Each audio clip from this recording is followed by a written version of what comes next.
Bread aisle, are you ready to rock? Dave's Killer Bread is the country's #1 organic bread for a reason. Always delivering killer taste, killer texture, and killer nutrition. This isn't bread. This is bread amplified. Hello, it is Ryan, and I was on a flight the other day playing one of my favorite social spin slot games on ChumbaCasino.com. I looked over at the person sitting next to me, and you know what they were doing? They were also playing Chumba Casino. Coincidence? I think not. Everybody's loving having fun with it. Chumba Casino is home to hundreds of casino-style games that you can play for free anytime, anywhere, even at 30,000 feet. So sign up now at ChumbaCasino.com to claim your free welcome bonus. That's ChumbaCasino.com and live the Chumba life. No purchase necessary. VGW. Void where prohibited by law. See terms and conditions. 18+. From Hollywood, it's time now for... Johnny Dollar. This is Dave Sherman, Mr. Dollar, city attorney. Oh, yes. I've been trying to reach you, Mr. Sherman. Yes, so my office tells me. It's the Ed Blake case, I suppose. That's right. Well, I've already told my secretary to make all the records available. It's not the records I'm mainly interested in, Mr. Sherman. I want to talk to you personally. Oh, why? Because I've been informed that you're able to furnish an alibi for my #1 suspect. Marty Blake, huh? That's right. Who informed you, Mr. Dollar? Marty Blake. Oh, the lovely widow herself. Right. Well, I guess we'd better have a talk. That's exactly what I was thinking. Yes, if you're dead set on lighting a fuse in this town, I may as well give you some matches. Come on over to the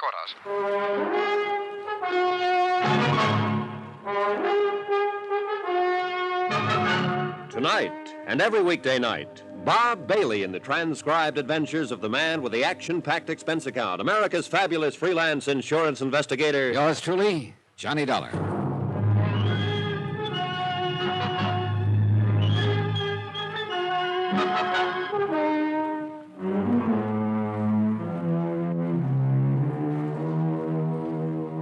From Special Investigator Johnny Dollar, location Greensport, Missouri, to the Home Office, Great Plains Guarantee Company, Hartford, Connecticut.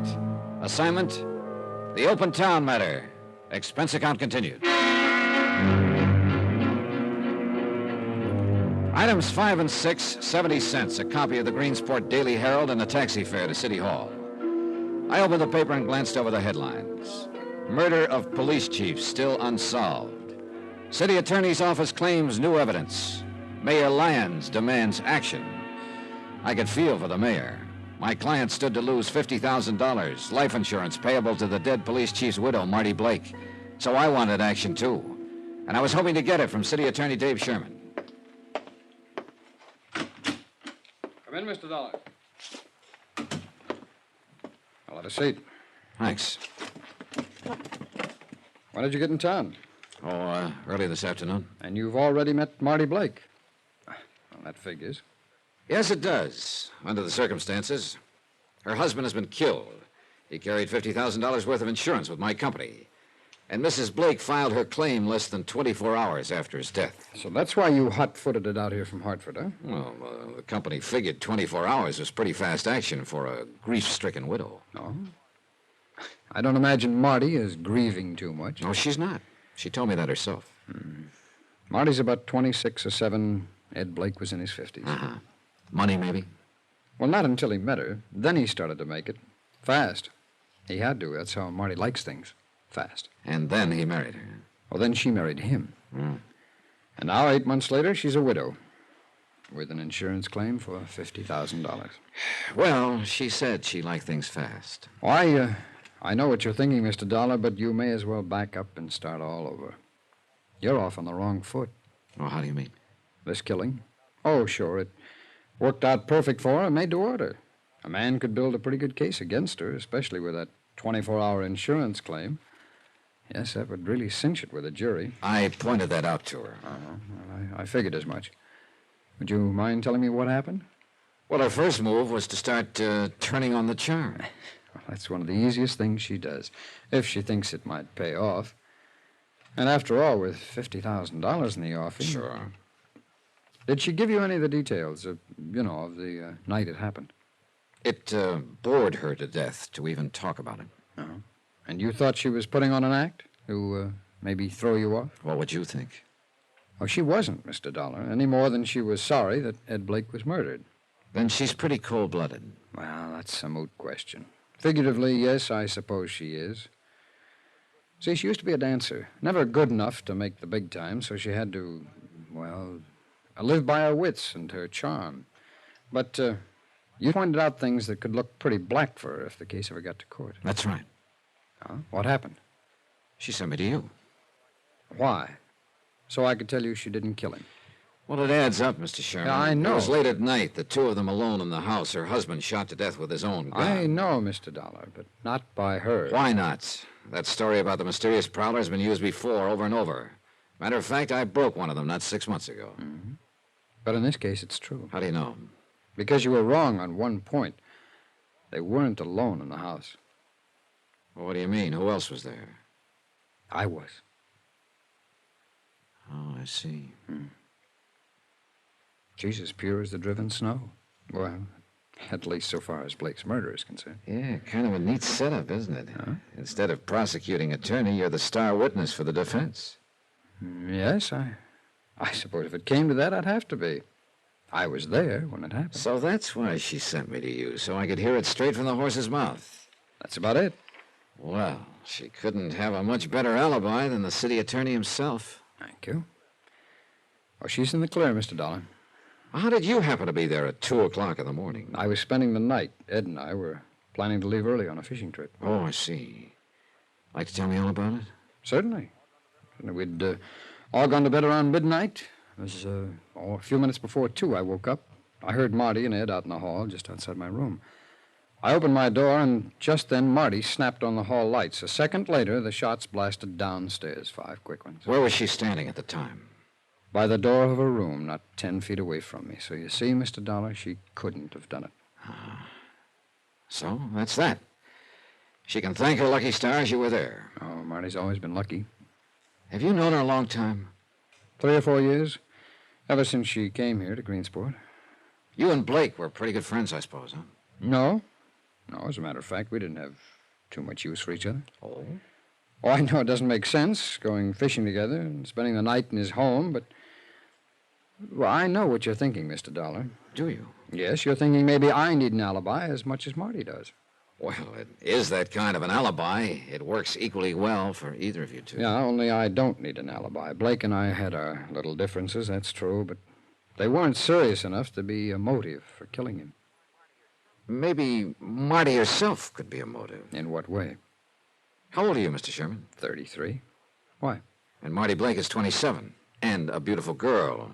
Her husband was around 52, I believe. Wrong guess again, Mr. Dollar. I've known her too long, and what's more important, I know her too well. Meaning? Well, sure, she's a knockout. I was nuts about her once. She's a summer night, wild honeysuckle and a handful of stars, but there's one great big catch to it. And that is? She's got a built-in jukebox hidden way inside of her, and when you put in money, it plays real pretty music. When you don't, nothing. Ed Blake found out. And still went on putting in money? He liked the music. And that's why he got mixed up in the rackets. Police chief's salary was... Well, Mr. Dollar, you do get around, don't you? Was Blake running them or just taking orders? Now, what makes you think there are any rackets here? Maybe it was just a guess. Oh, who told you about them? It's funny, I can't seem to remember at the moment. I just bet you can't. Suppose you answer my question, Mr. Sherman. Who's behind the rackets here in Greensport? Just a minute. Who did I Blake haven't get even his said orders it. from? Or was he the one who gave Now, the wait orders? a minute, Mr. Dollar. Just take it easy. Dave, I wonder if you'd mind going over that report on... Oh, sorry, I didn't know you had... No, that's all right, Will. Come on in. This is Johnny Dollar. Mr. Dollar, it's Mayor Lyons. Hello, Mr. Dollar? Mr. Dollar's an insurance investigator, Will. He's here to look into Ed Blake's death. Terrible tragedy, Mr. Dollar. We'll appreciate all the help you can give us. Well, so far, Mayor, I'm afraid that doesn't amount to very much. The only theory I had just blew up in my face. Oh? What was this theory? Well, Mr. Dollar suspected Marty Blake of the killing. Well, Dave, didn't you tell him that you... Yes, he told me, Mayor. That's when it blew up in my face. Well, at various times in the past, Mrs. Blake might have been, as one might say, a bit indiscreet. But to consider her capable of cold-blooded murder is utterly unthinkable, sir. Particularly when she was standing just 10 feet away from the city attorney at the time. Well, yes, that's true, of course. Just what is the official theory on the shooting, gentlemen? Well, at the moment, I'm afraid we haven't any. I'll tell you, Mr. Dollar. When we find Shorty Wells, we'll have the killer. Shorty Wells? A local hoodlum. Blake got him sent up the river a couple of years ago, and Shorty swore that he'd get Blake for it if it was the last thing that he ever did. Oh, well, now that's a fairly common threat, though, for a criminal to make. And usually it's nothing but talk. But Shorty was paroled just last week, Mr. Dollar. He was seen around town the morning before the killing. And we haven't been able to locate him since. I see. Wells did it all right. There's not the least doubt in the world. Yeah, it seems to add up, doesn't it? Yes, and we've got every available man on the lookout for him, but so far no luck. There's not even a trace of him. Tell me something, Mayor. Would Marty Blake know anything about the rackets her husband was tied in with? Rackets? Why, that's the most preposterous thing I... Well, it's no use. Mr. Dollar's been talking to somebody, and he's found out that our little city isn't as lily white as we'd like to pretend. Indeed. It's true, isn't it, Mayor? As I hear it, Greensport is a wide-open town. May as well admit it, Will. He knows it already. There's no point in trying to lie about it. All right. It's true, Mr. Dollar.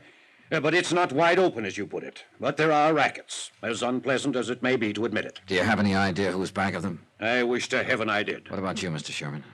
Well, if I had an idea strong enough to talk about, I'd be talking about it in court. What about this Shorty Wells? Was he in on them before Blake sent him to prison? Yes, supposedly, but he wouldn't spill a word about the setup at his trial. Afraid to, maybe, huh?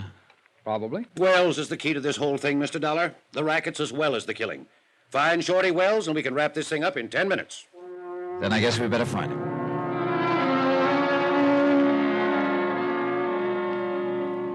Standard theory number 2. An ex-convict with a grudge.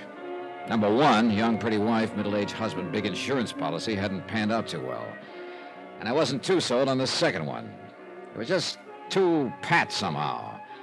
And the fact that Shorty Wells was missing didn't mean much. If I were an ex-con just out of prison and had threatened a man who was later murdered, I'd be missing too. And yet the pat answer was sometimes the right one.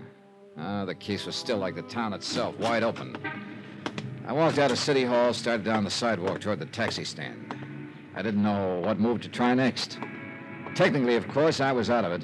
Since the beneficiary had an ironclad alibi, she'd get paid regardless of who actually did kill Blake. I didn't pay any attention to the horn the first time, but when it sounded again, I turned to look. She was parked at the curb a few yards away. Marty Blake. I've been waiting for you, Johnny. Have you? Yes. I wanted to talk to you. You didn't earlier. Well, I guess you just rubbed me the wrong way. You weren't very nice to me, you know. Sorry. You've talked to Dave Sherman, I suppose. Yep. He gives you an airtight alibi. Why didn't you tell me he was there that night when I talked with you this afternoon? I might have. If you'd been nicer to me. Oh, I see. You'd have checked it with him anyway. Yeah, I suppose I would have at that. Well, now that you know I'm not a murderess, maybe we can get to be friends, Johnny. You think so? You're still not being very nice. I am always politely respectful toward new widows, Mrs. Blake. At least until after the first week. I told you I didn't care about Ed. Who do you care about, besides yourself? Shorty Wells, by any chance? Shorty Wells? Who told you that? Then you know him, huh? Of course I know him. As I used to know him. Where is he now? How should I know? What are you trying to pull? If you think for 1 minute that you're... Get down, quick! Are you all right, Mrs. Blake? Yes, I guess so. Those shots. Johnny, somebody was trying to kill you. How do you know it was me they were shooting at? What? Maybe they were out to kill you, Mrs. Blake.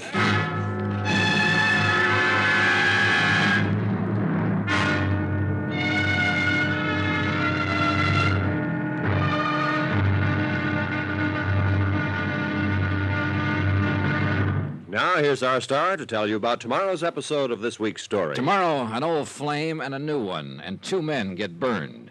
One becomes an alcoholic, the other a human torch. Join us, won't you?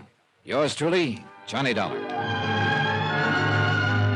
Yours truly, Johnny Dollar, starring Bob Bailey, is transcribed in Hollywood. Written by Les Crutchfield, it is produced and directed by Jack Johnstone. Be sure to join us tomorrow night, same time and station, for the next exciting episode of Yours truly, Johnny Dollar. Roy Rowan speaking.